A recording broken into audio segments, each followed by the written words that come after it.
Simon the Hasmonean reshaped the city of David. So how did we lose Mount Zion? The answer begins with a hero of Israel and ends with unintended consequences. Simon the Hasmonean reshaped Jerusalem. He destroyed the Acra fortress and leveled the mountain it sat on, the original Mount Zion. Then, he moved government buildings and the name Mount Zion to the southwestern hill. That single act changed the map. Over time, generations forgot where the original Zion had stood and where the temple once stood. Then came the Romans. They destroyed the temple but preserved their own fortress, Fort Antonia.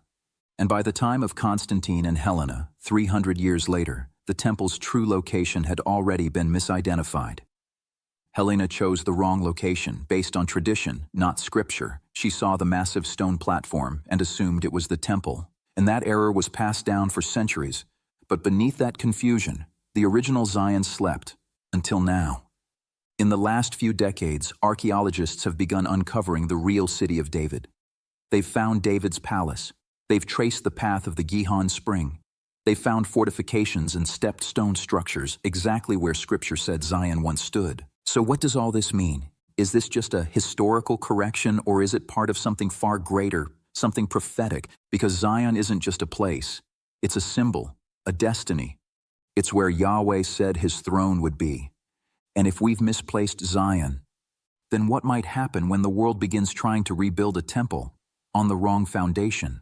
Today, movements are calling for the construction of a third temple on the current Temple Mount. But if that platform is actually Fort Antonia, those plans are not aligned with Scripture. And if a false temple is built, it may become the very stage upon which the man of lawlessness sets up his seat. 2 Thessalonians 2, 3-4 warns us of that deception.